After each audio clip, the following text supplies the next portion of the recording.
Good evening, welcome back to the channel for another video. First off, just a huge thank you to anyone that tuned into my content throughout Wimbledon. If you would like to subscribe to the channel, that would be greatly appreciated. I will be covering Tennis Olympics, US Open, ATP finals, WTA finals, and also travelling out to Paris later this year to cover the Paris Masters, which is something that I'm thoroughly looking forward to doing. Today's video is going to be all about covering the Women's 2024 Tennis Olympics, giving you my previews and predictions. Olympics this year are held in Paris. The tennis will be held at Roland Garros, which we know is a fantastic tournament, home to the French Open. 6 rounds, 3-set matches, and being honest, I don't think it's the greatest of fields on the women's side, as it typically would be in a Grand Slam, but there's still some of the top names in the sport, such as Swiatek, Rybakina, Coco Gauff. So I'm going to run through a few names who I think will be challenging for the gold medal in a week's time. And I would love to hear your comments as well in the comment section below. So starting off with Iga Swiatek, number 1 in the world, 10 clay court titles, a 5-time Grand Slam champion, 4 of which are from the French Open, which is a fantastic, obviously, preparation for this event. It's her home. And her clay court dominance is almost getting like Rafael Nadal standard of when he was just winning every single clay court event with relative ease. For Iga Swiatek to win Madrid, Rome, and Roland Garros back-to-back is such an incredible achievement that I don't think got enough plaudits in the sport, being perfectly honest.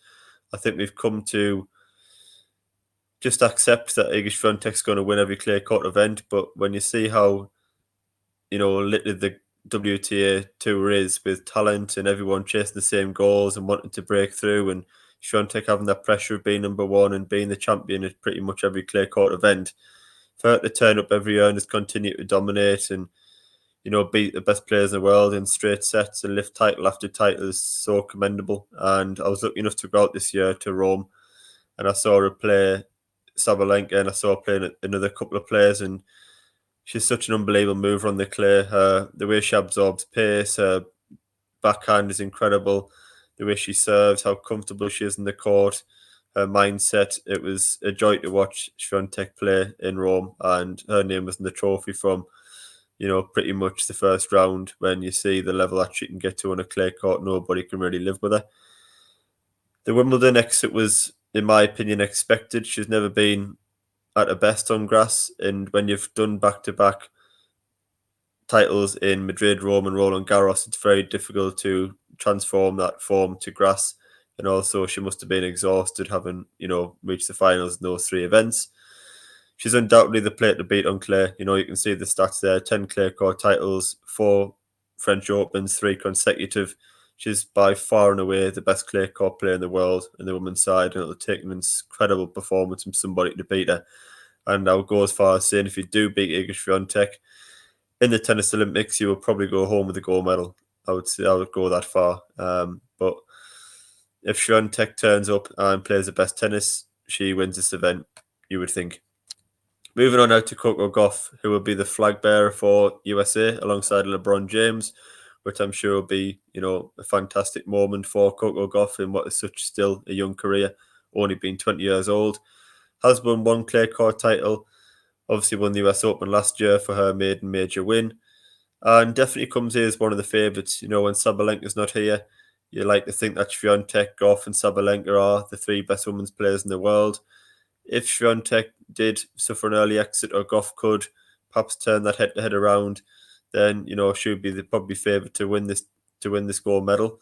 But that Swiatek head-to-head is something that I think, Coco Gauff, it could be career defining. I was go as far as saying, because she's now lost 8 consecutive matches against Iga Swiatek, I think winning just 1 set.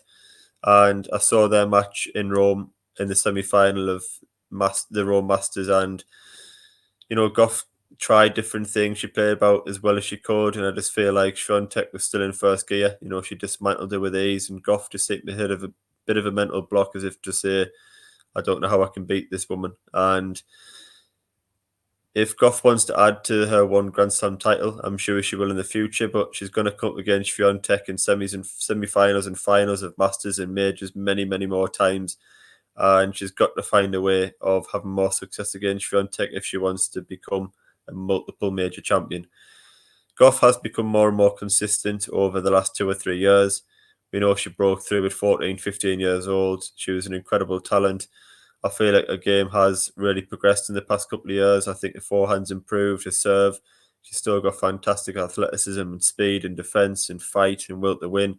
She's an incredible player to watch and someone that I think still got a huge future in the game. She's reached the semi-final of Roland Garros and Australian Open this year. Good result, but lost out to Sabalenka and Swiatek, and then suffered an early exit at Wimbledon to Emma Navarro. So I feel like Coco Gauff going into the US Open where she'll defend the title, I think she'd like to win a match against one of the elite players like a Swiatek or a Rybakina in this draw and win a gold or silver medal. I think she needs that going into the US Open where she looked to defend the title, but she's certainly capable in a draw that's not as strong as usual. Moving on now to who I think is arguably the player of the year on the WTA, and she has won a clay court title in the past. We know she performed fantastically well at the French Open, reaching the final, beating Aryna Sabalenka on the way. And when you look at Jasmine Paolini's progression this year and the way she's broke through, it's a fantastic achievement. You know, she won her maiden Masters 1000 title in February in Dubai before reaching the Roland Garros final, transforming that form onto the grass to reach the Wimbledon final. Now makes a top 5 debut, replacing Jessica Pegula. So the fact that Jasmine Paolini's been able to adapt to the change in surface from hard court to clay to grass is commendable. It shows that she's got all the shots in the book. She can vary her play up. She's very adaptable. And to reach back-to-back major finals, although she lost them both, is still a fantastic achievement. And I feel like Paolini is a player that she's such a fighter. She really likes to get the crowd involved. She's got an incredible heart, incredible will to win, gets every ball back in court. And I feel like she's a player that will relish representing her country. You know, she's got that real Italian spirit and fight and feistiness, and I think that's huge to have in Olympics. You know, you're playing for your country as well as yourself, and I think that will really suit Jasmine Paolini. The fact that she's been in fantastic form, we know she's going to come with a good level, and in a draw that's not as strong as you'd perhaps thought it would be, she must be seeing this as an opportunity to win herself and Italy a medal at the Olympic Games. Moving on now to Elena Rybakina.